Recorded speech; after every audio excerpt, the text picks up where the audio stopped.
हम जो है कक्ष में भाषा प्रकरण का अध्ययन कर रहे थे।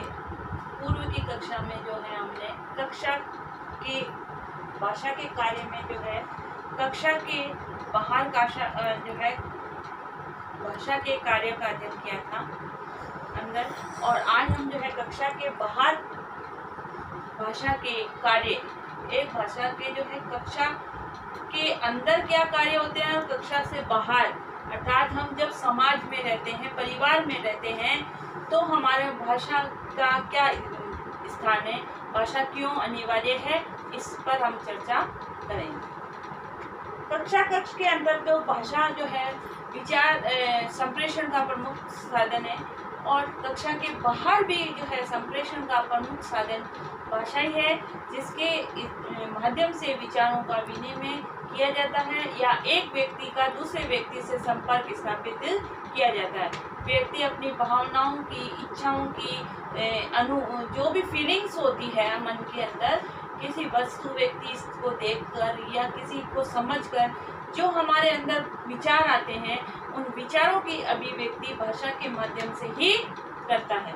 तो कक्षा के बाहर जो है भाषा के क्या क्या कार्य हैं, उसी के अंतर्गत पहला है सामाजिक दायित्वों का निर्वहन, क्योंकि व्यक्ति समाज में रहता है, बिना समाज के व्यक्ति का जीवन संभव नहीं है, और समाज परिवार से बनता है, और परिवार में जो है जब जन्म लेता है व्यक्ति, तो परिवार की भाषाओं को सीखता है, परिवार द्वारा मर्यादाओं को सिखाया जाता है, परिवार ही समाज के निर्माण में महत्वपूर्ण भूमिका निभाता है। जैसे संस्कार परिवार में मिलते हैं, जैसे मूल्य, सामाजिक मूल्य परिवार में मिलते हैं, उन मूल्यों के आधार पर ही व्यक्ति समाज के अंदर अपनी जीवन निर्वहन करता है और सामाजिक मर्यादाओं का पालन करते हुए जीवन जीता है। जब व्यक्ति समाज के नियमों या दायित्वों को नहीं समझता, तो उसको जो है दंड भी दिया जाता है। दूसरा है सांस्कृतिक विकास में सहायक। भाषा का जो लिखित रूप है वो हमें अपनी पूर्व की संस्कृति से अवगत कराता है। पूर्व की संस्कृति जो भाषा के लिखित माध्यम से ही हमको ज्ञात होती है। जब हम साहित्य का अध्ययन करते हैं तो हमारी पूर्व की सभ्यता संस्कृति कैसी थी, वह सभ्यता संस्कृति व्यक्ति बालक जानता और समझता है और उसी को अपनाता व अपना विकास करता है। उसी के अनुसार सभ्यता संस्कृति को के अनुसार आचरण करता है। जो हमारी संस्कृति ने हमको सिखाया है, उसी संस्कृति का निर्वहन हमारे आने वाली पीढ़ियां भी वैसा ही करती हैं। हाँ, ये जरूर है कि संस्कृति में जो मूल्य हैं, जो समाज की मान्यताएं हैं, वह मान्यताएं जो समय के अनुसार जिनमें परिवर्तन की आवश्यकता है, उसको वह परिवर्तित करता जाता है, परंतु उनमें से अधिकांश संस्कृति को अपनाता हुआ जीवन व्यतीत करता है। राष्ट्रीय एकता में सहायक। राष्ट्रीय एकता में भाषा का महत्वपूर्ण स्थान है। एक भाषा ही हमारे को ऐसा सशक्त माध्यम है जो एक व्यक्ति को दूसरे व्यक्ति से बांधती है। तो हमारे राष्ट्र में 18 भाषाओं को मान्यता दी गई है और इन 18 भाषाओं में ही व्यक्ति अपने विचारों का आदान प्रदान करता है, एक दूसरे से जुड़ता है, अपने देश की संस्कृति सभ्यता को बचाए रखने के लिए भरसक प्रयास करता है। तो भाषा ही एक ऐसा माध्यम है जो व्यक्ति को राष्ट्रीय एकता में बांधती है। हमारी राष्ट्र की भाषा हिंदी है और हिंदी को हम जो है मातृभाषा मानते हैं और उसको बचाने की हर संभव कोशिश करते हैं। नेक्स्ट है सृजनात्मक क्षमता का विकास। सृजनात्मक से मतलब है क्रिएटिविटी। क्रिएटिविटी हर व्यक्ति की अलग अलग होती है। किसी की साहित्य में रुचि है, किसी की नाचने में रुचि है, किसी की गाने में, किसी की खाना बनाने में, किसी की ड्राइंग करने में। तो ये हर आदमी की, हर बालक की अपनी मौलिक होती है और उस क्रिएटिविटी को, सृजनात्मकता को व्यक्त करने का एक सशक्त माध्यम भाषा है। भाषा के माध्यम से जो साहित्य की सृजना की जाती है, जो भाषा का लिखित रूप बालक के सामने आता है, उसमें हर व्यक्ति अपनी मौलिक संरचना के माध्यम से विचारों की अभिव्यक्ति करता है। साहित्यकार बहुत सारे हुए हैं, परंतु उनमें से कुछ साहित्यकार बहुत ही नाम कमा के गए हैं, जिनका इतिहास में आज भी जो है उनकी साहित्य का कोई भी शानी नहीं हुआ है। ऐसा क्यों?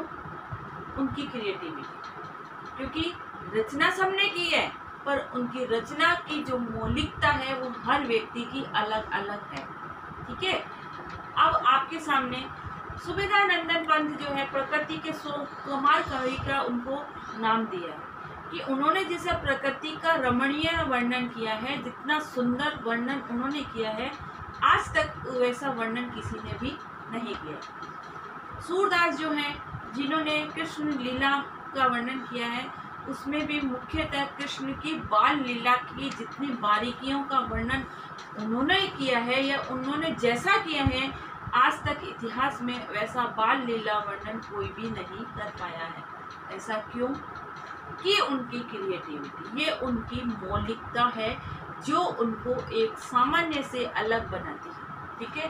तो क्रिएटिविटी जो सृजनात्मकता होती है, हर बालक की अलग अलग होती है। हम जिसमें रुचि होती है, वो उस रुचि के अनुसार उसी चीज पर बल देता है या उसी पर ध्यान देता है। तो बालक की सृजनात्मक क्षमता को अभिव्यक्त करने में क्रिएटिविटी की अहम भूमिका होती है। इसके बाद है सर्वांगीण विकास।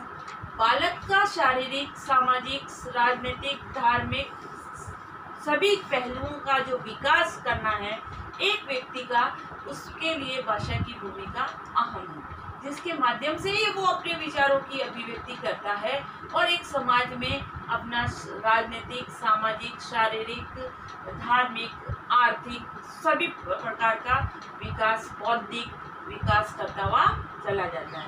तो बिना भाषा के उस बालक का या व्यक्ति का सर्वांगीण विकास की यदि हम कल्पना करेंगे तो वो कल्पना नहीं कर सकते।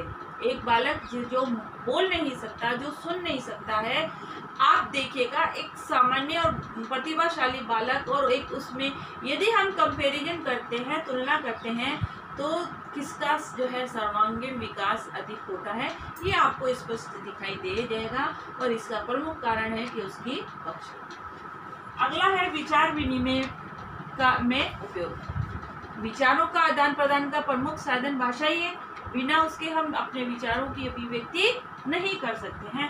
तो विचार विनिमय जो है हमारे को एक व्यक्ति को दूसरे व्यक्ति से जोड़ने का कार्य हमारी भाषा ही करती है। अगला है सामाजिक परंपराओं का ज्ञान। समाज में जो परंपराएं चली आ रही है, जो रीति रिवाज चले आ रहे हैं, इसकी जो जानकारी हमको भाषा के माध्यम से होती है। जो हमारे पूर्वज हमारे रीति रिवाज से अपनाते थे, जिन परंपराओं को अपनाते थे, जिनके अनुसार कार्य जो है रीति रिवाजों को मानकर कार्य करते थे, वह रीति रिवाज परंपराएं जो समाज में चली आ रही थी, उसकी अभिव्यक्ति लिखित साहित्य के माध्यम से एक पीढ़ी से दूसरी पीढ़ी में स्थानांतरित होती जाती है। जब हम उस साहित्य का अध्ययन करते हैं तो हमारे पूर्व सभ्यता और संस्कृति से हम परिचित होते हैं। और अगला है मनोरंजन का आधार। भाषा की लिखित अभिव्यक्ति जो होती है वो मनोरंजन का आधार होता है, क्योंकि जब हम साहित्य का अध्ययन करते हैं तो हमारा जो टाइम होता है, एक्स्ट्रा जो हमारे पास टाइम होता है, वो कैसे निकल जाता है, हम बोर नहीं होता, बालक उसमें रुचि लेता है, उसमें बोरियत महसूस नहीं होती। तो इसलिए जो मनोरंजन का प्रमुख आधार भी भाषा को माना गया है, या हम एक दूसरे के साथ बातचीत करके भाषा का लिखित और मौखिक रूप जो है भाषा विचारों का आदान प्रदान का प्रमुख साधन होता है।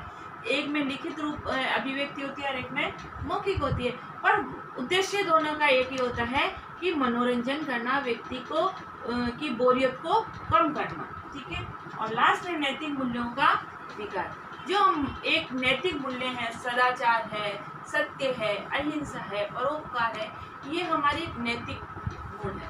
चोरी नहीं करना, झूठ नहीं बोलना इत्यादि हमारे नैतिक गुण कहलाते हैं। इन गुणों से क्या फायदा होता है, क्या लाभ होता है, क्या हानि होती है? जब हम साहित्य का अध्ययन करते हैं तो इतिहास में जो झूठे व्यक्ति हैं या झूठ के आधार पर जिन्होंने कार्य करा था उनका कैसे पतन हुआ, और जैसे जो सत्य का सहारा लेके दूसरों की सहायता करते थे उनकी जो है जीवन कैसे सरल बना, इसकी जानकारी भी हमको भाषा के माध्यम से या इतिहास हमारे साहित्य के माध्यम से ही होती है। तो नैतिक मूल्यों को बढ़ाने में भी जो हम नैतिक कहानियाँ पढ़ते हैं, जो साहित्य में जो नैतिक बातें बताई गई हैं वो हम पढ़ के ही ज्ञात करते हैं। तो एक बालक में, एक व्यक्ति में नैतिक मूल्यों को बढ़ाने में भी भाषा की अहम भूमिका होती है। इस प्रकार से कक्षा के बाहर जो है भाषा, कक्षा के अंदर जितना भाषा का स्थान होता है कक्षा के बाहर भी उतना ही भाषा का स्थान होता है, जो व्यक्ति के लिए बहुत ही महत्वपूर्ण होती है। आज का आपका गृह कार्य है कक्षा कक्ष के बाहर भाषा के कार्यों को समझाइए। डियर स्टूडेंट, घर में रहिए, सुरक्षित रहिए, निरंतर हाथ धोते रहिए और अधिक से अधिक गर्म पानी का सेवन करें और विटामिन सी से युक्त भोजन की प्रचुरता रखें। अपने भोजन में जो है इम्यूनिटी बढ़ाने वाले भोजन का सेवन करें।